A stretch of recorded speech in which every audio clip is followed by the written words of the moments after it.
Everyone thinks marrying into old money is a fairy tale. But for Iris Thorne, watching a fraud live her life, while she scrubs the floors of her own mansion, is a living hell. Let us see how she takes back her crown. The sharp steel heel of a $3,000 Louboutin digs straight into the knuckles of my right hand, crushing them against the cold marble floor. I bite my lip until I taste iron to keep from screaming while the woman on the beige sofa laughs into her phone. That is Chloe Banks, my former best friend, who is now wearing my face, living my life, and burning through my trust fund. She brushes a lock of blonde hair back and speaks to the family lawyer with that practiced aristocratic accent she has been perfecting for 2 years. Of course, liquidate the Thorne holdings immediately. My mental health is excellent and I want to invest in crypto. I am Iris Thorne, the sole heiress to the Thorne Enterprises empire, but to the world I died in a car crash 2 years ago. Now I am just Ivy, the delusional maid with a history of severe hallucinations. Chloe lifts her heel off my hand, leaving a bruised and bloody indent, then kicks me in the shoulder, sending me sprawling backward. She covers the mouthpiece and looks at me with the kind of disgust reserved for a cockroach. Clean that up, you useless trash. You got your filthy blood on my limited edition soles. I crawl forward and wipe the red smear off the leather with my sleeve. I cannot fight back. Not yet. The power of attorney is locked in her biometric safe. After the accident, Chloe conspired with Dr. Sterling to falsify my medical records, declaring me legally incapacitated due to permanent brain damage. One act of rebellion, and she calls 911 to have me committed to Arkham Asylum forever. There they will sedate me until I forget my own name. So I lower my head and polish the shoe. Revenge is a dish best served cold, and I am freezing. I am counting down the days to my 25th birthday, when I can legally demand a DNA test using the original blood sample stored in the Swiss vault. Chloe hangs up the phone and looks at me with the satisfied smirk of a lottery winner who stole the ticket. Julian Vance is coming for dinner tonight. She says it casually, but I see her hand trembling. Julian Vance, the CEO of our rival corporation and my fiancé by contract. He is a shark in a suit, a man who can smell fear and incompetence from a mile away. Chloe is terrified of him. She knows she is empty inside. She has the plastic surgery to look like me, but inside she is still the uneducated grifter from the Bronx. You better behave, Ivy. If you embarrass me, I will tell Dr.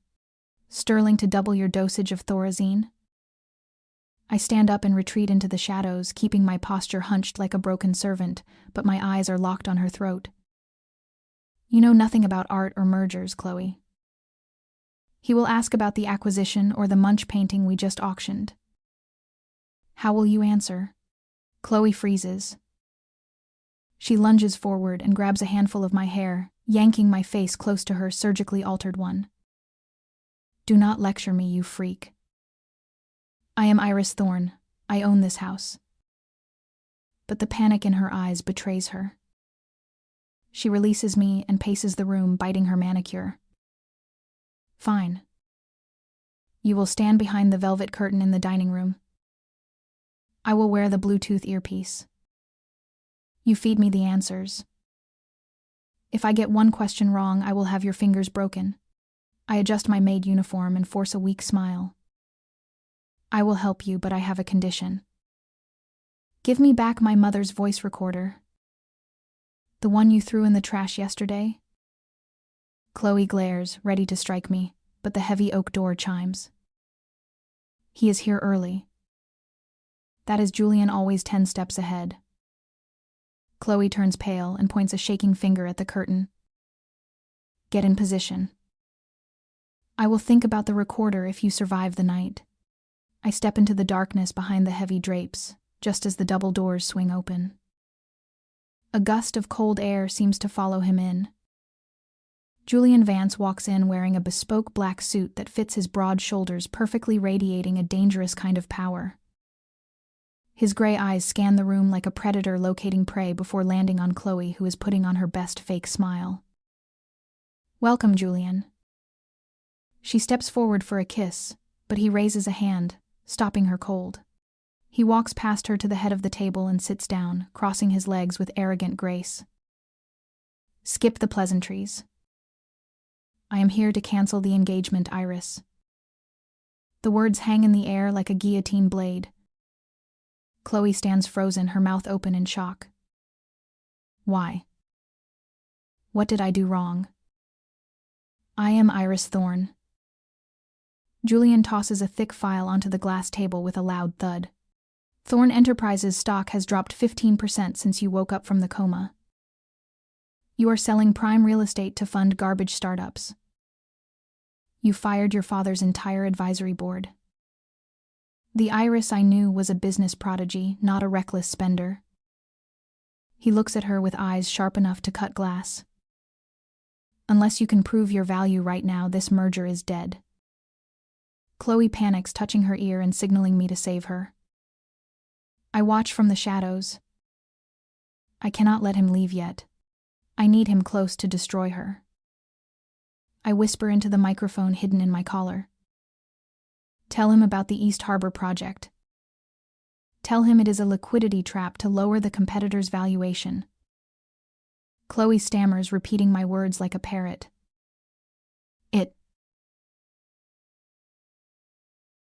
It is a strategy, Julian. The East Harbor project is a liquidity trap to acquire the competitor at a discount. Julian raises an eyebrow. The contempt in his eyes shifts slightly to suspicion. A liquidity trap. Clever. Then explain why you sold the Golden Autumn painting for $2 million when the appraisal was 10. Chloe chokes. She sweats. I stay silent. I want to see her squirm. Speak, Iris. Julian demands, his fingers tapping a rhythmic death march on the table. Chloe starts to shake. The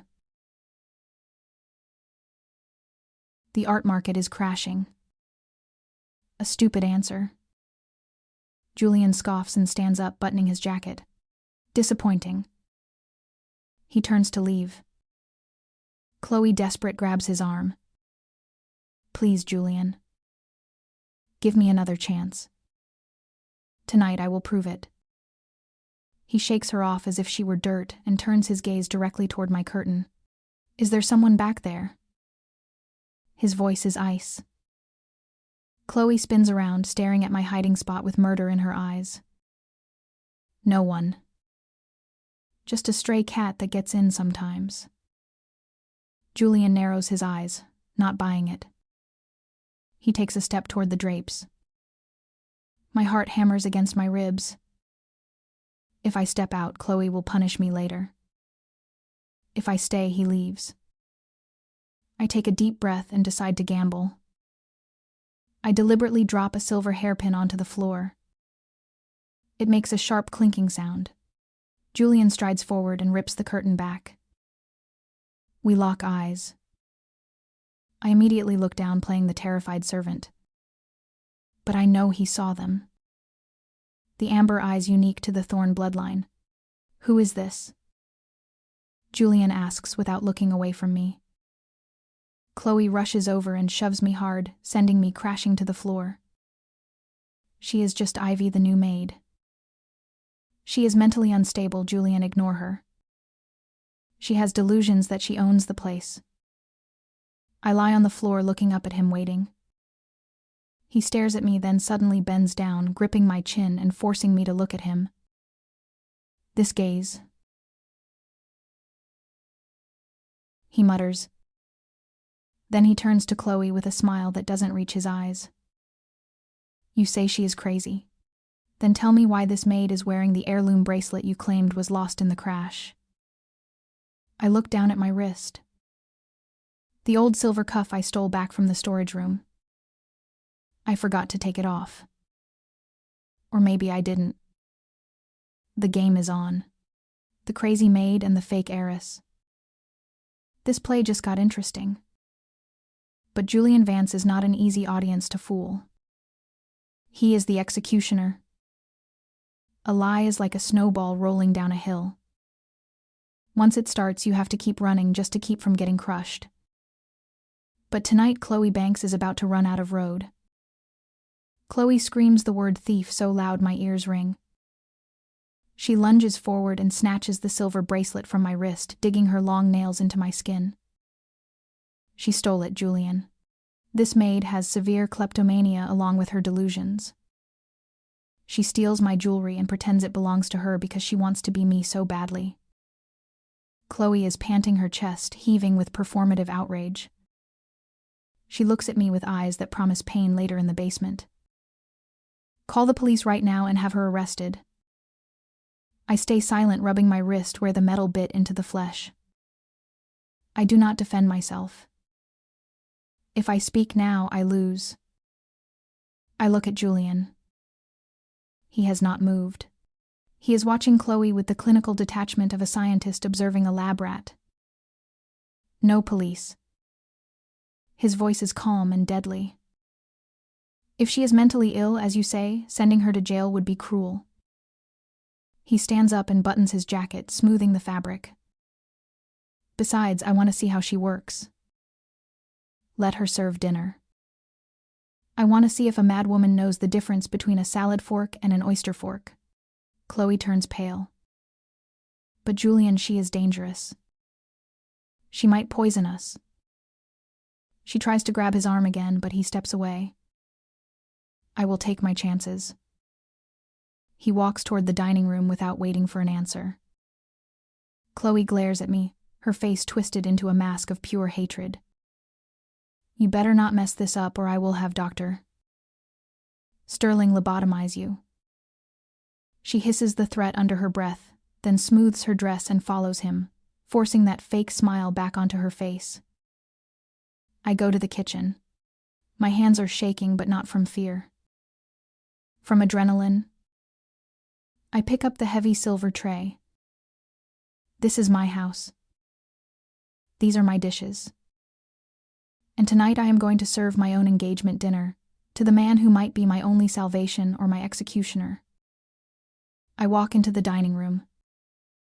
The long mahogany table is set for two. Julian sits at the head, Chloe to his right. I approach with the wine bottle. A vintage Chateau Margaux, 1982. Did you let it breathe? Julian asks without looking up from his napkin. Chloe freezes. She has no idea what he is talking about. She thinks wine is just alcohol. Of course, darling. She lies smoothly. I opened it an hour ago. It is a lie. She just uncorked it 5 minutes ago. I step forward to pour. The rule of the Thorne household is strict. Label facing the guest, right hand on the bottle, left hand behind the back. I execute the movement perfectly. The dark red liquid flows into the crystal glass without a single drop spilling. Julian watches my hands. His eyes narrow. He knows Chloe is left-handed. I am right-handed. He takes a sip and swirls the liquid. It is tight. It has not breathed. He sets the glass down. Strange. It tastes like it was just opened. Chloe laughs nervously. Maybe the bottle is off. You know how old wine is. Julian leans back in his chair, staring at Chloe. Do you remember that little bistro in Paris?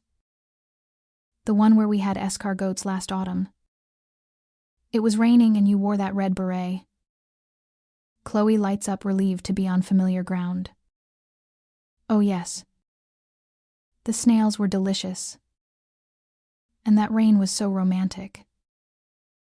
I stand by the wall holding the tray and I almost smile. Julian Vance hates snails. He is severely allergic to garlic. And we never went to Paris in the autumn. We went in the spring. It is a trap. A blatant, obvious trap. Julian nods slowly, his face unreadable. Interesting.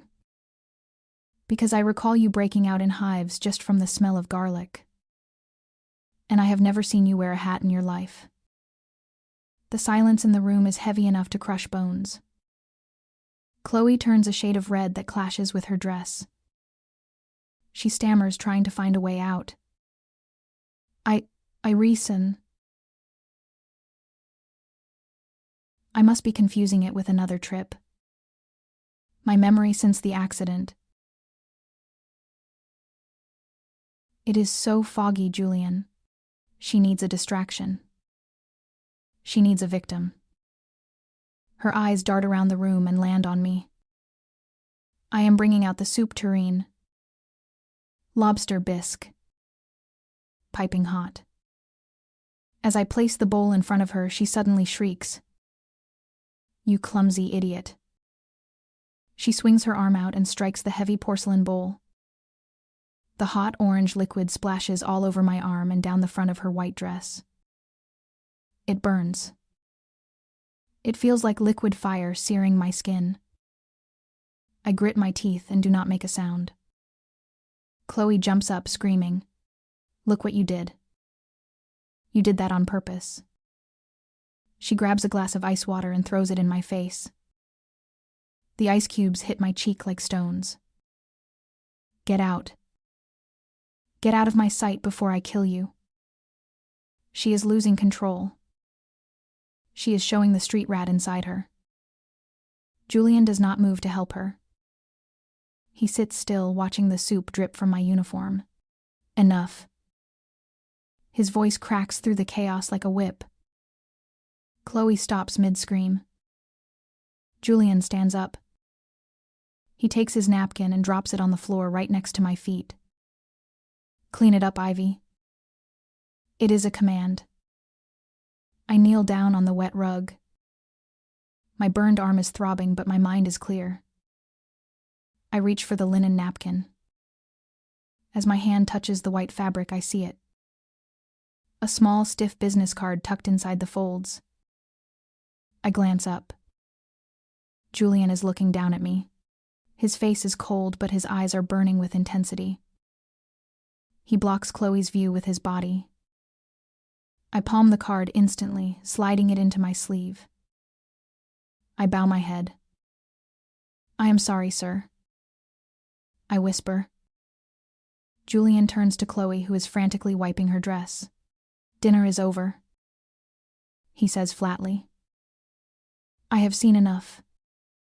Chloe starts to cry, fake tears streaming down her face. Julian, please. It is her fault. She is crazy. Julian ignores her, walking toward the door. I will be in touch, Iris. Or should I say, Chloe. He leaves the name hanging in the air, a question and an accusation all at once. The front door slams shut. The house falls silent. Chloe screams a sound of pure rage and sweeps the entire table setting onto the floor. Crystal shatters. China breaks. She turns to me, breathing like a wild animal. You are dead. You hear me? I am going to make you wish you died in that car crash. I stand up, clutching my arm, and retreat to the kitchen. I do not run. I walk. Once the swinging door closes, I pull the card out of my sleeve. It is his personal card. On the back, in sharp, angular handwriting, are 7 words. Coffee without sugar. Why do you know? He knows. He remembers the morning I made him coffee 3 years ago. I accidentally put salt instead of sugar, and he drank it anyway just to be polite. It was our inside joke. Chloe would never know that. I press the card against my chest.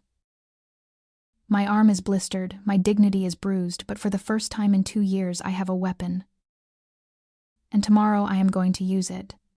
Julian Vance threw me a lifeline.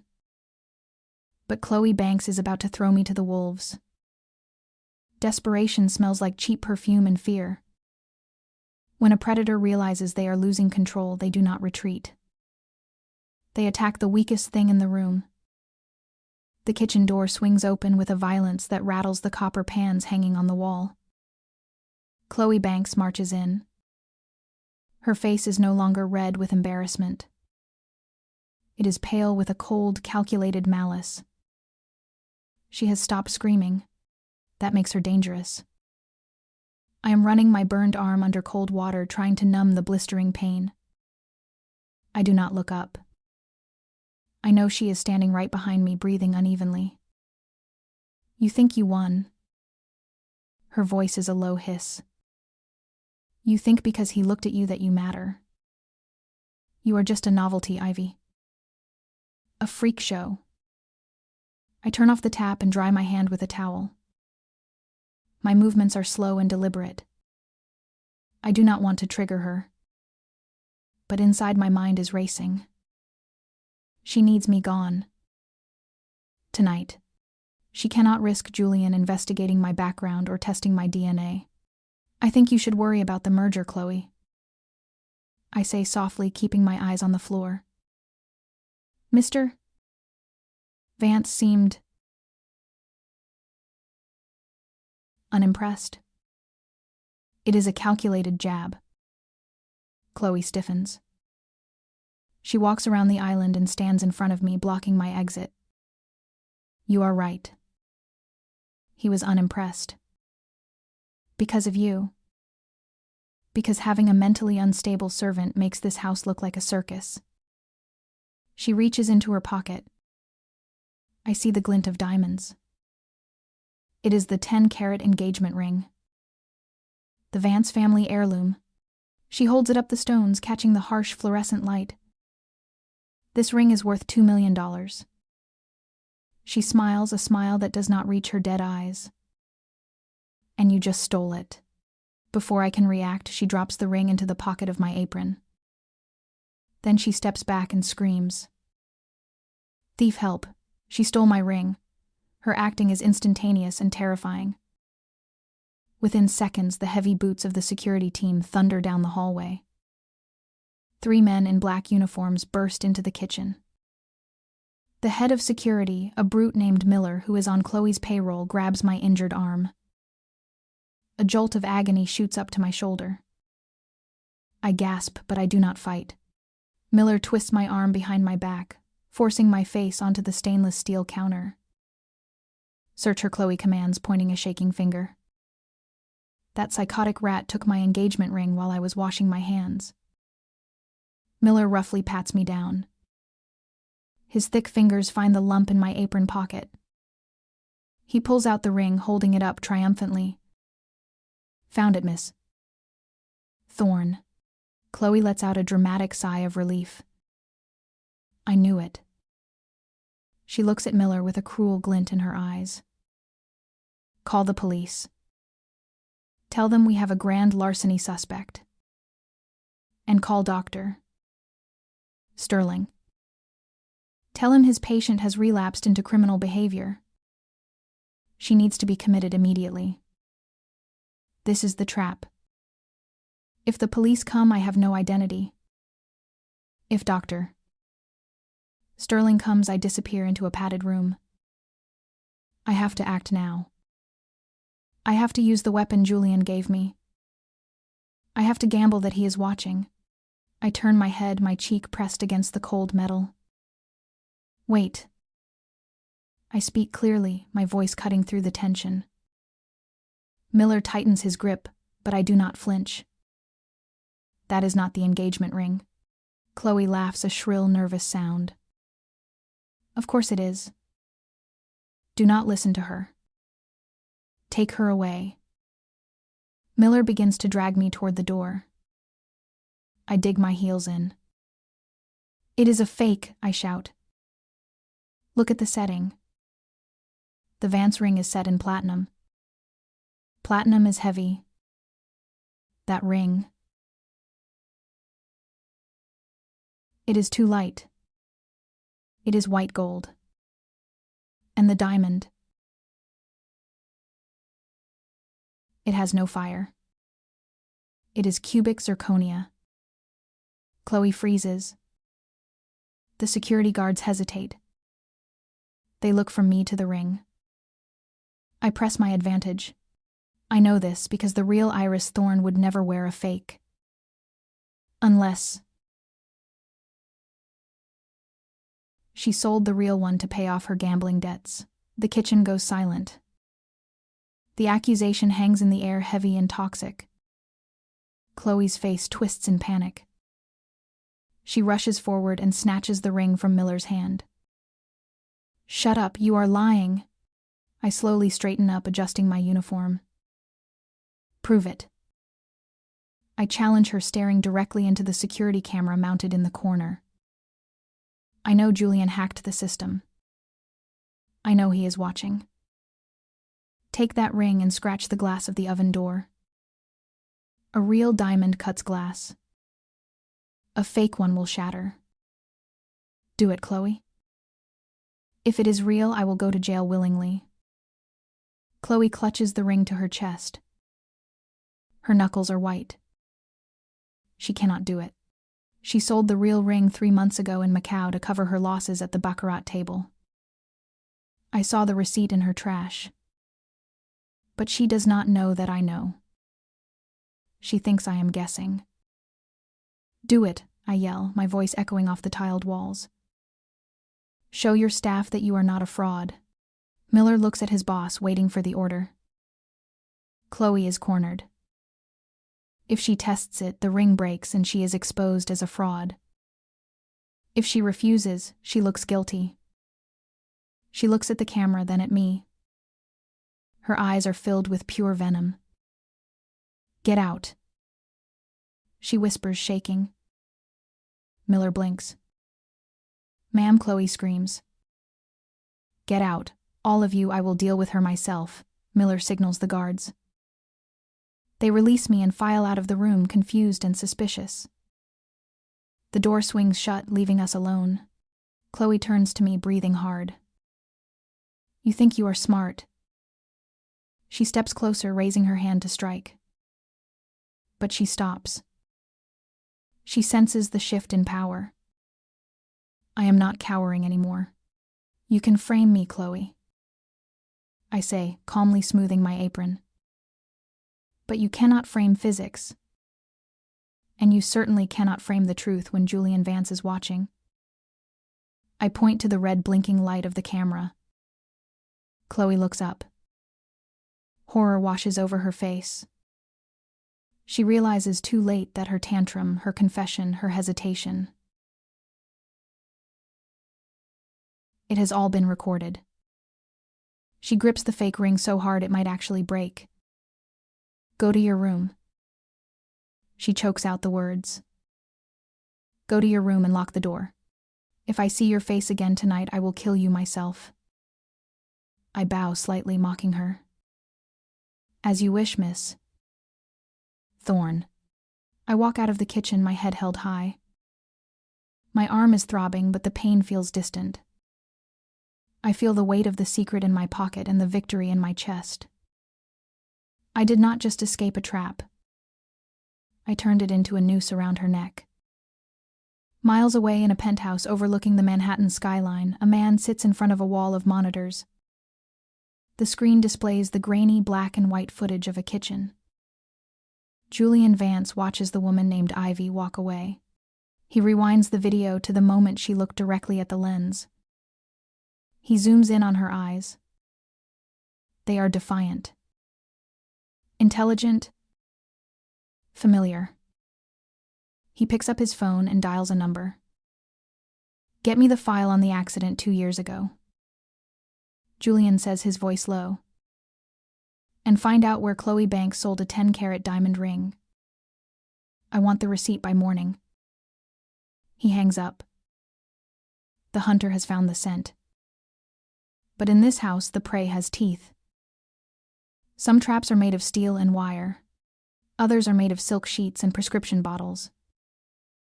But the deadliest trap of all is the one you walk into willingly with a smile on your face. The door to my servant quarters opens without a knock. "Dr." Sterling walks in, carrying his leather medical bag like it contains the secrets of the universe. Chloe follows him, closing the door and leaning against it with a satisfied smirk. She has traded her ruined white dress for a silk robe that cost more than my mother's funeral. I sit on the edge of the narrow cot, clutching my bruised arm. Sterling does not greet me. He snaps on a pair of blue latex gloves. "Ivy," he says, his voice dripping with false concern. "Ms. Thorne tells me you had a violent episode in the kitchen. You were screaming about rings and cameras. That is a sign of paranoid schizophrenia." I say nothing. I know the drill. If I argue, I am resistant. If I cry, I am unstable. Silence is the only shield I have left. Sterling opens a bottle of pills. The capsules are bright blue. A new prescription. A higher dose.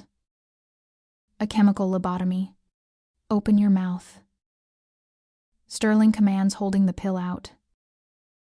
"This is a new sedative. It will help you sleep without dreaming." I know what that pill is. It is a heavy antipsychotic mixed with a muscle relaxant. If I take it, I will be a vegetable for 12 hours. I look at Chloe. She is checking her manicure board. "Just shove it down her throat, doctor. I have a headache, and I want her unconscious before I go to sleep." Sterling steps closer. I do not fight. I cannot fight a man twice my size. I open my mouth. He places the pill on my tongue and hands me a paper cup of water. "Drink." I take a sip. I tilt my head back. I swallow. The water goes down. But the pill slides deftly under my tongue, tucked into the soft pocket of flesh I have been training to use for months. I hand the cup back. Sterling shines a penlight into my eyes, blinding me for a second. "Good girl." He turns to Chloe. "It will take 10 minutes to kick in. She will be out cold until tomorrow noon." Chloe laughs a cruel sound. "Perfect. Maybe by then I will figure out how to explain her existence to Julian." She walks over to the small wall safe hidden behind a cheap landscape painting in my room. It used to be my room. My safe. She needs to pay Sterling. I slump back onto the pillow, letting my eyes roll back slightly. I let my jaw go slack. My body twitches. I am acting. I am becoming the broken doll they want to see. I start to mumble. The car. The brakes. "Daddy, look out." I whimper. Sterling chuckles, packing his bag. The hallucinations are starting. She is reliving the crash. Chloe ignores me. She stands in front of the safe. I watch her through the slit of my eyelids. My breathing is shallow and rhythmic, mimicking deep sleep. Chloe presses the keypad. Beep. Beep. Beep. Beep. 4 digits. Her fingers move fast, but I know that keypad. I know the tone of each number. 1 high. 2 low. 1 middle. 1 high. 0. 7. 1. 5. My birthday. July 15th. The arrogance. She uses my birthday to lock away my money. The safe door clicks open. She pulls out a stack of cash and hands it to Sterling. "Keep her quiet, Doc. If Julian asks, she is your patient. She is unfit to testify." Sterling pockets the money. "Don't worry, Ms. Thorne. As long as the checks clear, Ivy remains a tragedy. A broken mind in a healthy body. They leave. The lock turns from the outside. I wait. I count to 1,000. The house settles into silence. I sit up and spit the blue pill into my hand.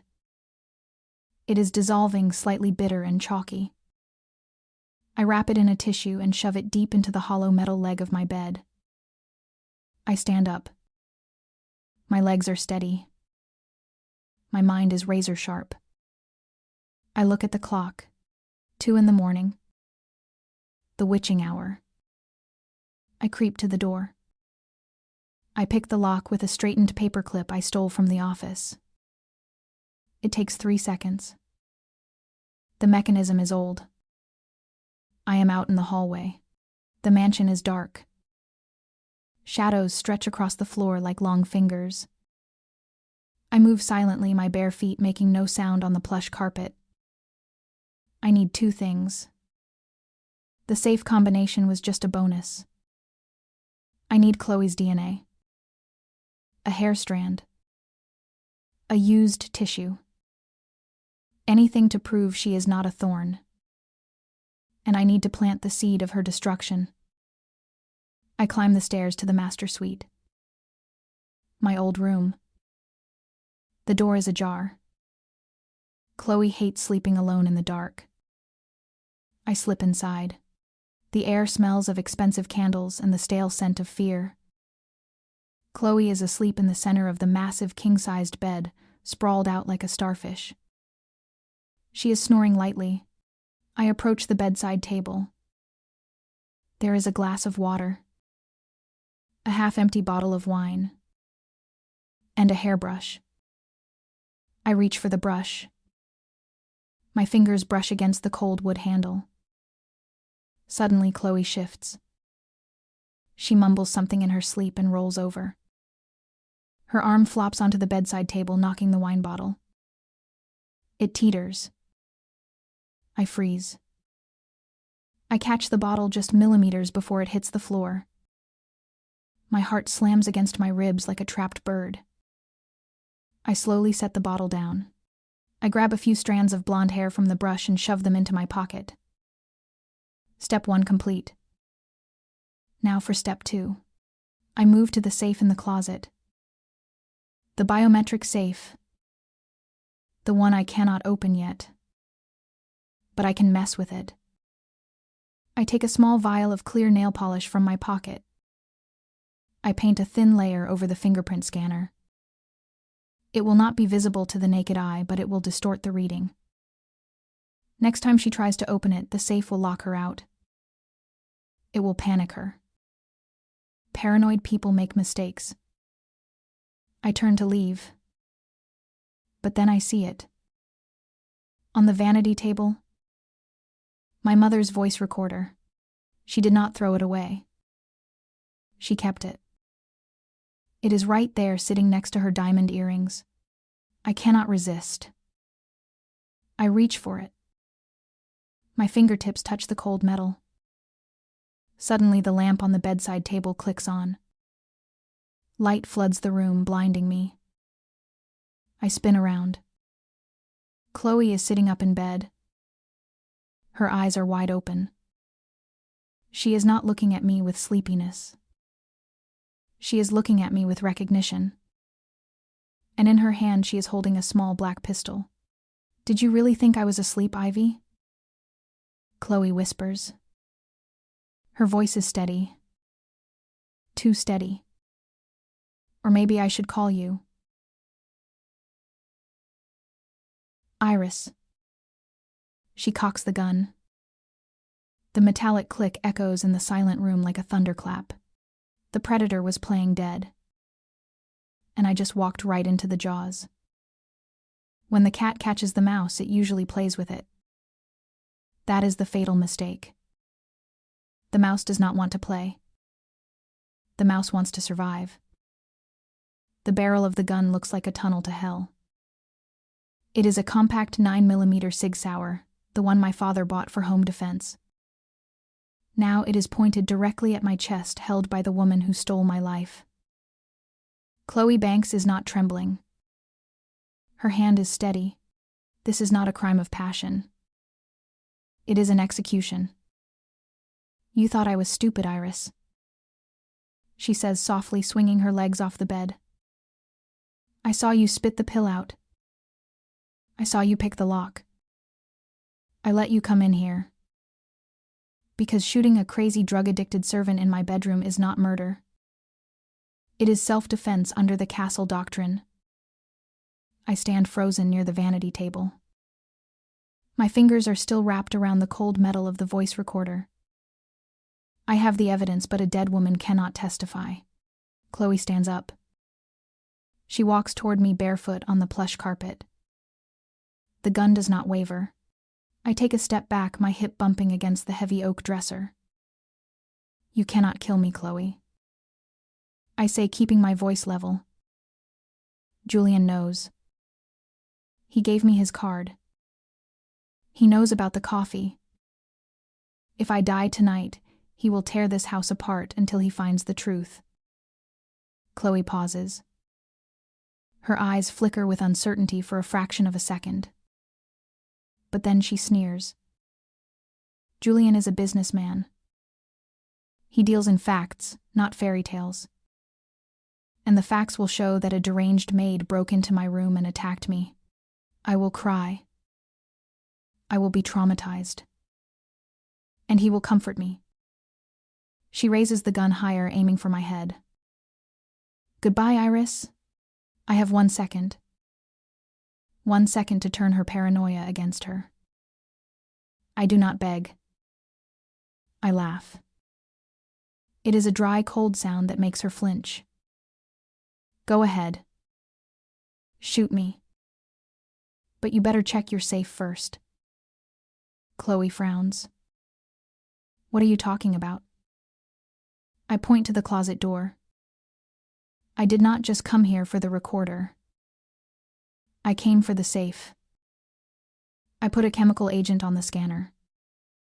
The moment you touch it again, it seals the mechanism permanently. And it sends an alert to the security company. The alert has already gone out, Chloe. They are calling the house right now. It is a lie. A bluff. But for a woman whose entire life depends on the cash and documents in that safe, it is a terrifying possibility. Chloe's eyes dart toward the closet. The gun lowers just an inch. That is my window. I do not run for the door. I grab the heavy crystal lamp on the vanity table and smash it against the wall. The bulb explodes with a loud pop. The room plunges into darkness. Bang. The gun goes off. The sound is deafening in the enclosed space. I feel the wind of the bullet pass by my ear. It shatters the mirror behind me. Glass rains down like hail. I drop to the floor and roll. Chloe is screaming. Where are you? I will kill you. She fires again blindly. The bullet thuds into the mattress. I crawl toward the door, keeping my body low. My knee hits the leg of a chair. Pain shoots up my leg, but I bite my tongue. I need to get out. Suddenly, the bedroom door bursts open. Light from the hallway floods in. Chloe stands in the center of the room, gun in hand, looking wild and disheveled. Julian Vance stands in the doorway. He is not alone. Behind him are 2 of his personal bodyguards, not Chloe's security team. Chloe spins around, hiding the gun behind her back, but it is too late. Julian sees it. He sees the shattered lamp. He sees me crouching in the corner, bleeding from a cut on my cheek. What is going on here? His voice is calm, but it carries the weight of a judge passing sentence. Chloe immediately bursts into tears. She drops the gun and collapses to her knees. Oh, Julian, thank God. She sobbed, pointing a shaking finger at me. She tried to kill me. She broke in. She had a knife. I had to defend myself. It is a brilliant performance. But she forgot one thing. I am holding the voice recorder. I stand up slowly. Blood drips from my cheek onto my white uniform. I do not speak. I simply press the play button on the device in my hand. My mother's voice fills the room, gentle and distinctive. My darling Iris, if you are listening to this, it means I am gone. Julian's eyes widen. He recognizes the voice. Chloe freezes her fake sobs, cutting off instantly. That is mine. Chloe screeches, scrambling for the gun on the floor. Give it to me. Julian steps forward, his leather shoe pinning the gun to the carpet. He looks at Chloe with cold disgust. You said the maid had a knife. I see a recorder. I see a girl who is bleeding.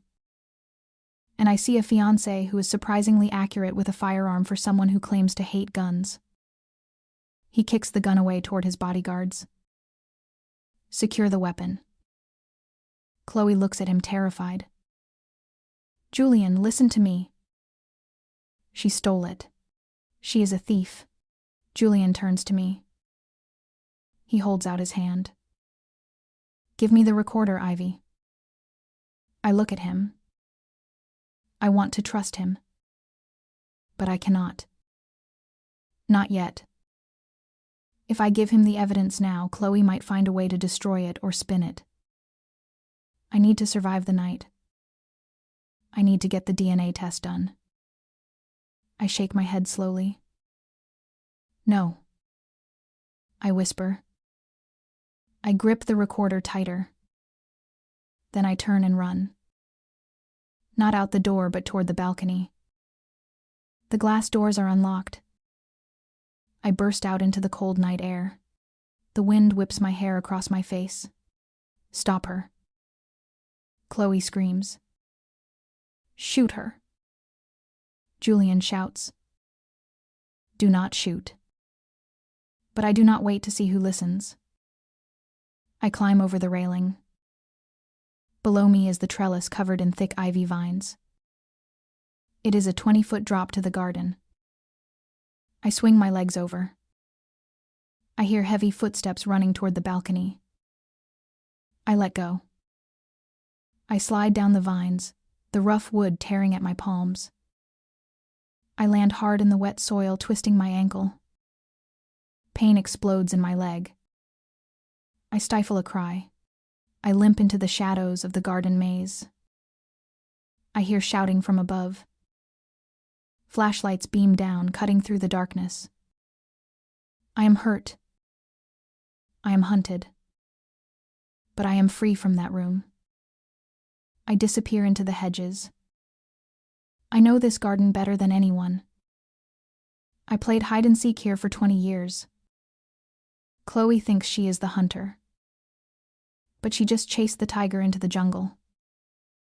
Hiding in the dark is only safe until someone turns on the lights. Then it becomes a shooting gallery. And tonight Iris Thorne is the only target. My ankle throbs with a pulse of its own. Every step sends a spike of agony shooting up my leg that nearly blinds me. I bite down on my sleeve to keep from crying out. I drag my left foot through the wet mud of the rose garden. The thorns tear at my uniform, ripping the fabric and scratching my skin, but the pain keeps me sharp. Above me, the night sky is sliced open by the beams of high-powered flashlights. They are sweeping the grounds. I hear the barking of dogs. German shepherds. Miller has released the guard dogs. I press my back against the cold stone of the garden wall. I am 300 yards from the main gate, but it might as well be 300 miles. I can see the security booth from here. It is lit up. 2 guards are standing there with rifles. There is no way out. The estate is on total lockdown. I am trapped in a gilded cage with a pack of wolves. I limp toward the hedge maze. It is my only chance. The maze covers 2 acres of land, a sprawling labyrinth of 10-foot-high yew hedges. I know every turn. I memorized the blueprint when I was 10 years old. I slip into the entrance just as a beam of light sweeps over the spot where I was standing. I hold my breath. Heavy boots crunch on the gravel path behind me. I dive into the shadows of the first turn. I count the steps in my head. Left. Right. Straight for 20 paces. Then a sharp left.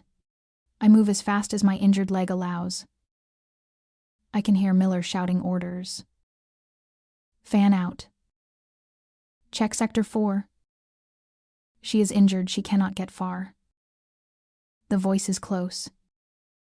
Too close.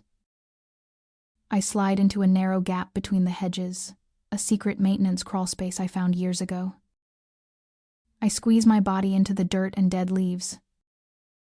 I pull the branches back to cover myself. Footsteps stop right on the other side of the hedge. I can smell cigarette smoke. It is Miller. And someone else. I hear the click of a radio. We lost her in the maze, miss. Thorne. Permission to engage.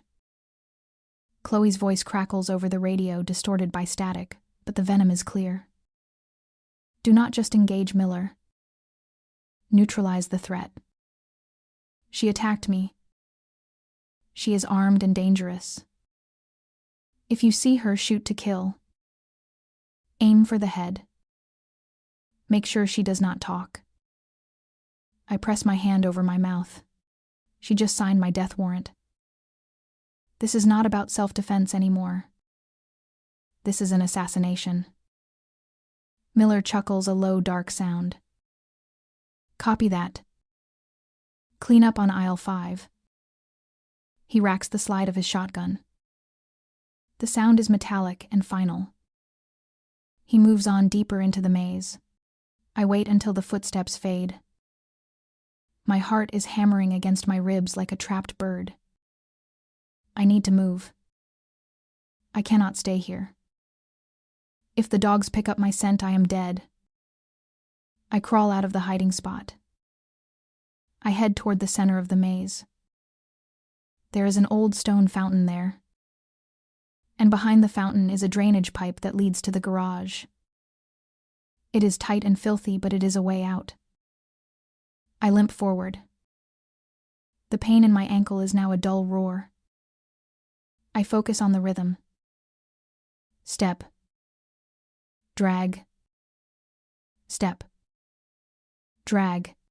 I reach the center clearing. Moonlight illuminates the dried-up fountain. The stone angel in the center looks down at me with pity. I start to move toward the drain. But then I hear voices. I freeze. I drop behind the stone rim of the fountain. It is Chloe. She is here. She is pacing back and forth in the clearing, holding a phone to her ear. She is not screaming now. She is whispering. And she sounds terrified. I messed up. I know I messed up. But he was suspicious. He knew about the bracelet. No. Listen to me. The girl knows something. She has the recorder. The recorder from the night of the crash. Yes. That one. I thought I destroyed it. Chloe stops pacing. She listens to the person on the other end. Her face goes pale in the moonlight. Please do not do that. I can fix this. Just give me tonight. Miller will find her. Once she is dead, we can say she was a burglar. Julian will believe it. He has to. She pauses again. Okay. Yes. I understand. If I fail. I know the consequences. The Blackwood Group does not tolerate failure. The Blackwood Group. The name sends a chill down my spine, colder than the night air. They are a shadow investment firm, a front for international money laundering. So Chloe is not working alone. She is a puppet. A pawn in a much larger game to seize the Thorn Empire. I grip the recorder in my pocket. I need to record this. But the battery light is blinking red. Dead. I curse silently. I have the name. That is enough for now. Chloe hangs up the phone. She stands there shivering, hugging herself. She looks small and pathetic. But a cornered rat is the most dangerous kind. She turns to leave, walking back toward the house. I wait. Then I hear another sound. Tires on gravel. An engine roaring. I crawl to the edge of the clearing and peer through the leaves. The driveway runs parallel to the maze exit. A sleek black sedan is pulling up to the garage. It is Julian's Maybach. He is leaving. He is getting out of the car, arguing with his bodyguards. I said, find her alive. I want her brought to me. Not to the police. Not to Chloe. To me. Do you understand? The bodyguards nod. Yes, Mr. Vance. Julian looks toward the maze. He runs a hand through his hair. He looks frustrated. Worried. He opens the trunk of his car and throws his jacket inside. He is looking for something. A tire iron, maybe? He slams the trunk shut, but it does not latch properly. He does not notice. He walks toward the security booth to yell at the guards. This is it. My only exit. The gates are locked. The walls are patrolled. But Julian Vance is leaving. And if I am in that car, I am leaving too. I scramble out of the maze. I ignore the pain in my ankle. I sprint across the 10 yards of open gravel. It feels like running through quicksand. A spotlight sweeps toward me. I dive behind the rear bumper of the Maybach just as the light passes over the trunk. I hold my breath. The coast is clear for 3 seconds. I reach up and pop the trunk lid. It lifts silently on hydraulic struts. I climb inside. The space is tight. It smells of expensive leather and cedar wood. There is a spare tire and a roadside emergency kit. I curl my body into a ball, fitting myself into the small space behind the wheel well. I pull the lid down. It clicks shut. Darkness swallows me whole. I am trapped in a steel box. The air is thin. I can hear muffled voices outside. Julian is coming back. I hear the driver's door open. The car dips slightly under his weight. The engine roars to life. A deep, powerful rumble that vibrates through my spine. I press my hand against my mouth to stifle my breathing. Please do not open the trunk. Please just drive. The car starts to move. Gravel crunches under the tires. We are moving. I feel the car slow down at the gate. My heart stops. If the guards search the car, Mr. Vance. A gruff voice. We need to check the vehicle. Standard lockdown procedure. My blood freezes. I grip the tire iron in the emergency kit. If they open this trunk, I am coming out swinging. Julian's voice cuts through the metal. You check my car and you lose your job. Open the gate. Now. There is a silence. A battle of wills. Then the sound of the heavy iron gate sliding open. The car accelerates. We are out. We are moving fast. The smooth suspension absorbs the bumps of the highway. I relax my grip on the tire iron. I lean my head against the carpeted wall of the trunk. Tears of relief prick my eyes. I escaped. I am alive. But where is he taking me? And what happens when he opens the trunk and finds the crazy maid curled up with his spare tire? I close my eyes. I have the hair. I have the recorder.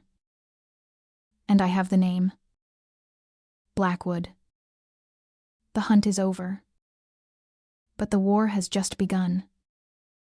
The Maybach speeds down the highway, leaving the Thorne estate behind in a blur of red taillights. Inside the trunk, Iris Thorne holds onto her secrets in the dark. But she doesn't know that Julian isn't going home. He's driving to the one place Chloe Banks can't reach him. The Lion's Den. Trust is a currency richer than gold. But when you have spent 2 years living a lie, the truth feels less like a gift and more like a bomb. And the fuse has just run out. The car stops. The vibration of the engine dies, leaving a silence so heavy it presses against my eardrums. I grip the tire iron with both hands, my knuckles white against the rusted metal. I am ready to swing. I am ready to fight. The trunk latch clicks. The lid hisses as it rises on hydraulic struts. Light floods into the small space, blinding me for a second. I lunge forward, swinging the iron bar with all the strength I have left. A hand shoots out. A strong hand wrapped in leather. He catches my wrist midair, stopping the blow inches from his face. Julian Vance does not flinch. He just looks at me, curled up next to his spare tire like a stowaway rat. He looks at the tire iron. Then he looks at my bleeding ankle. "You have a bad habit of hiding in my property, Ivy." He says, his voice calm but tight with controlled anger. "Or should I call you the girl who jumped off a balcony?" I drop the tire iron. It clatters against the metal floor of the trunk. I try to scramble out, but my ankle gives way. A sharp bolt of agony shoots up my leg, causing me to gasp. I start to fall forward toward the concrete floor of the garage. Julian moves fast. He catches me before I hit the ground. He scoops me up into his arms effortlessly. I stiffen. "Put me down." I hiss, pushing against his chest. "I need to leave." He ignores me, walking toward a private elevator. "You are bleeding on my Italian suit. And you can barely stand. You are not going anywhere except my living room." The elevator doors slide open, revealing a penthouse that looks more like a fortress than a home. Floor-to-ceiling glass overlooks the city, but the glass is thick. Bulletproof. He carries me to a sprawling leather sofa and sets me down. He walks to a wall panel and presses a button. Metal shutters slide down over the windows, sealing us in. I look around. There are monitors on the wall displaying stock tickers and security feeds. This is his command center. Julian returns with a first aid kit. He kneels in front of me and rolls down my torn stocking. He inspects the swollen purple bruise on my ankle. It is sprained, not broken. He reaches for his phone. "I am calling a doctor." "A specialist." "No." I grab his hand, stopping him. "No doctors. Chloe has Dr. Sterling on her payroll. If you make a call, they will find me. They will say I am insane and drag me back." Julian looks at me, his eyes searching my face. "You are paranoid. Chloe is just a spoiled heiress, not a mafia don." I laugh, a dry, bitter sound. I reach into my pocket and pull out the tangle of blonde hair I stole from Chloe's brush. "You think she is working alone?" "I heard her on the phone in the garden. She was reporting to her boss. She mentioned the Blackwood group." Julian freezes. His hand tightens around the antiseptic bottle. The room temperature seems to drop 10 degrees. Blackwood. He repeats the name, slowly testing the weight of it. They are a ghost syndicate. They laundered $500 million through my competitor last year. I have been trying to track their money trail for months. He looks at me with a new intensity. If Chloe is with Blackwood, then she is not just a fraud. She is a corporate spy. I hold out the hair. Then prove it. Test this hair against the DNA profile of Iris Thorne. I know you have a private lab. I know you have the technology. You trust numbers, Julian. So run the numbers. Julian stands up. He takes the hair from my hand. He looks at it, then he looks at the cut on my cheek where Chloe's bullet grazed me. He takes a sterile swab from the kit. He swipes it gently against my wound, collecting a drop of fresh red blood. He walks to a sleek console on the far wall. He presses his palm against a scanner. A panel slides open, revealing a compact gene sequencer. It is military-grade technology, the kind that costs millions. He places the hair sample in one tray and my blood sample in the other. He types a command into the keyboard. The machine hums to life. Lights blink rapidly. We wait. The silence stretches between us. Julian pours 2 glasses of amber liquid. He hands one to me. Brandy. Drink it. It will help with the pain. I take the glass. My hands are shaking. I take a sip. The alcohol burns my throat, warming the cold knot of fear in my stomach. Julian leans against the desk, watching the progress bar on the screen. Why didn't you come to me sooner? He asks. Why play the maid for 2 years? I look at the dark liquid in my glass. Because I had no memory until 3 months ago.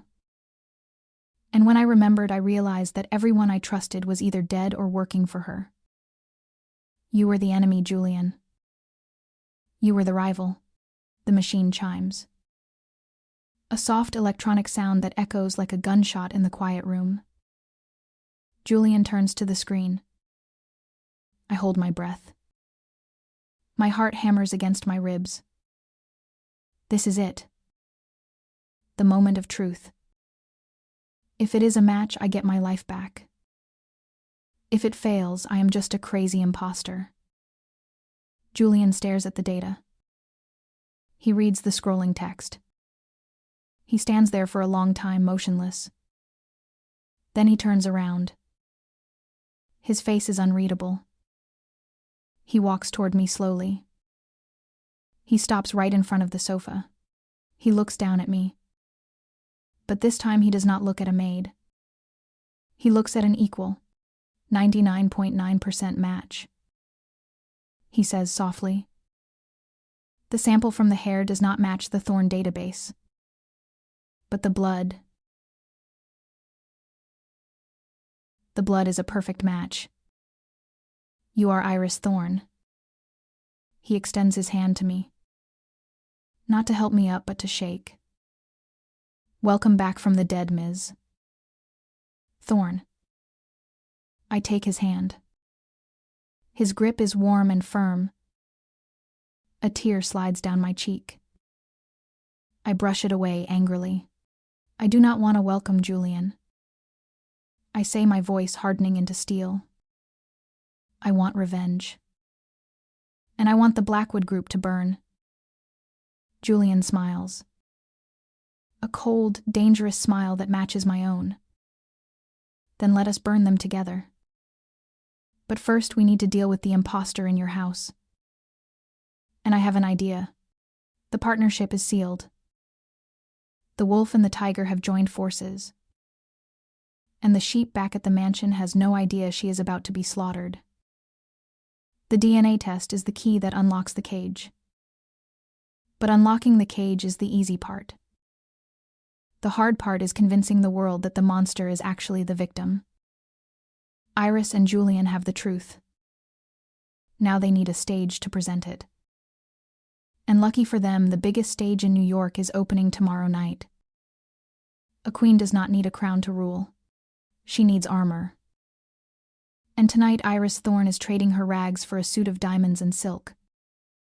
the penthouse becomes a war room. Julian Vance makes one phone call, and within 30 minutes his elite team arrives. A private trauma surgeon. A celebrity stylist. A crisis management lawyer. They swarm the living room like a pit crew. The surgeon, Dr. Evans, approaches me first. He examines my swollen ankle with professional detachment. "I need to walk tonight, doctor," I say, gripping the leather armrest. "I need to walk in 4-inch heels without limping." "Doctor?" Evans nods. "I can give you a cortisone injection. It will numb the pain for 6 hours. But tomorrow you will not be able to stand." I do not care about tomorrow. Tomorrow Chloe will be in prison or I will be dead. "Do it." He inserts the needle. I grit my teeth as the cold liquid fire spreads through my joint. I do not flinch. Next comes the stylist, a severe woman named Valentina. She circles me like a sculptor inspecting a block of marble. She touches the cheap polyester of my Maid uniform with disdain. "Burn this." She snaps at an assistant. She rolls a rack of couture gowns into the center of the room. Julian stands by the window, swirling his brandy. "Not black." He commands. "Everyone wears black to a funeral. Tonight is a resurrection. Put her in gold. The color of the thorn crest." Valentina pulls out a dress. It is a masterpiece of gold lame and vintage lace archival Alexander McQueen. It looks like liquid metal. I step into it. The fabric hugs my starved body like a second skin. It hides the bruises on my ribs but exposes the scar on my shoulder. "Cover it with makeup." I order. "No." Julian turns around. "Leave the scar." It tells a story. I sit in front of the illuminated mirror. The makeup artist works quickly, covering the dark circles of 2 years of servitude. She contours my cheekbones, sharpening them into weapons. She paints my lips a deep blood red. I look at my reflection. Ivy, the frightened maid, is gone. Staring back at me is Iris Thorne, the girl who used to crash Ferraris for fun and close $1 million deals over breakfast. I am back. But I am different. My eyes are colder. Harder. I reach for the diamond necklace Julian offers. It is a choker, heavy and cold. It feels like a collar, but tonight it is a symbol of power. I snap the clasp shut. Suddenly the bank of monitors on the wall flashes red. Breaking news. A reporter stands in front of the Thorne mansion. Microphones are shoved into the face of a weeping Chloe Banks. She is wearing a modest white dress, looking fragile and angelic. She dabs at her dry eyes with a lace handkerchief. I ask for privacy during this difficult time. Chloe sobs into the camera. "My fiancé Julian Vance and I have had our differences. But we are committed to making this work. Especially now that I am carrying his child." The screen freezes on her tear-stained face. The headline screams "Billionaire hire on the way." The room goes silent. Julian stares at the screen. His hand tightens around his glass until the crystal snaps. Shards rain down onto the floor. She is lying. His voice is a low growl of pure fury. "I have not touched her in 6 months. She is trying to trap me. She is using a fake pregnancy to force the board to block the breakup." He turns to his lawyer. "Draft a statement." "Deny it." "I want her sued for defamation." "No." I stand up. The gold dress shimmers around me. "Do not deny it." I walk over to Julian, crushing the glass shards under my heels. "Let her have the lie." Let her build the castle of cards as high as she can. Think about it, Julian. If she claims she is pregnant with your child and we prove tonight that she is an imposter, then she is not just a fraud.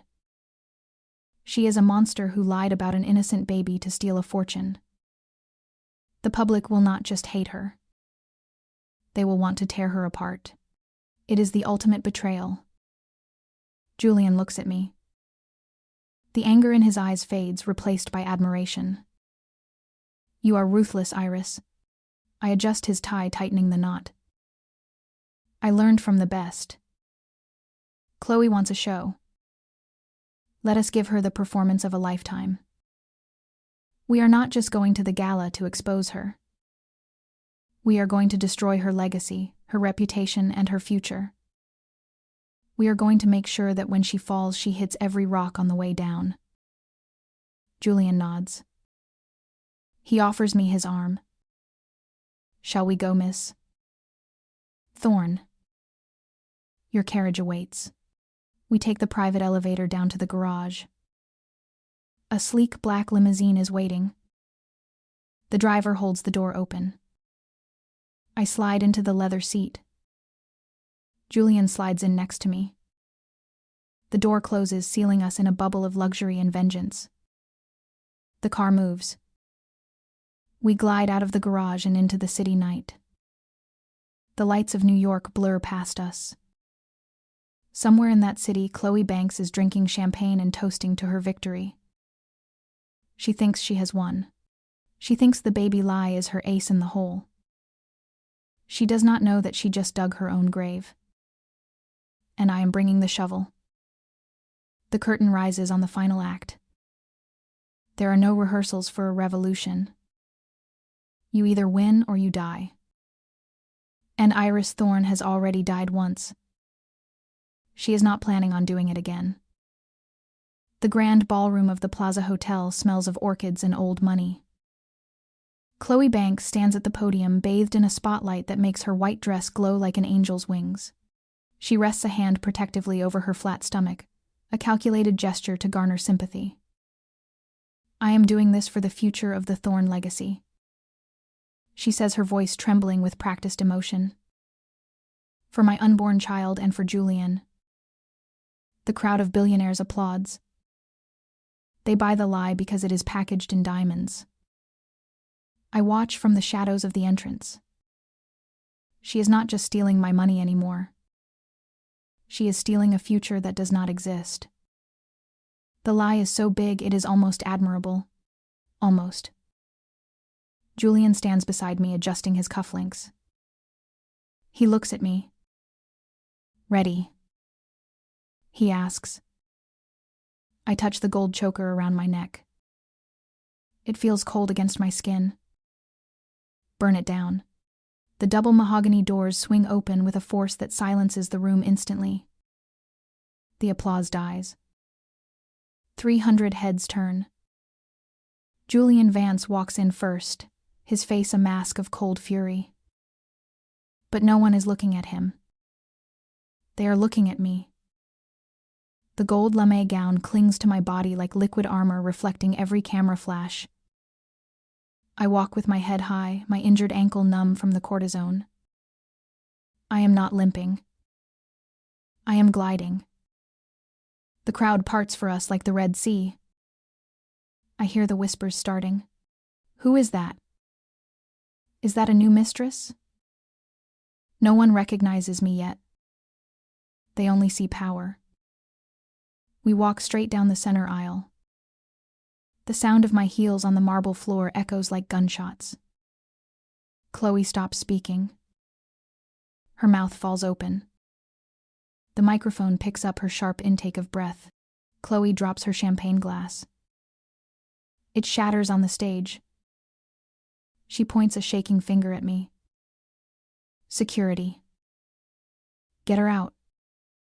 That is the crazy maid I told you about. She has a knife. Her voice is shrill, cracking the elegant atmosphere. 2 security guards step forward, but Julian holds up a hand. Touch her, and you will never work in this city again. He says it quietly, but the microphones pick it up. The guards freeze. I step into the pool of light right below the stage. I look up at her. The distance is only 5 feet, but tonight it is the distance between a queen and a peasant. Hello, Chloe. I say, my voice carrying without a microphone. Or should I call you the babysitter? Chloe screams. She is delusional. Arrest her. She is dangerous. I snap my fingers. It is the signal. Julian presses a button on his phone. The massive LED screen behind Chloe flickers.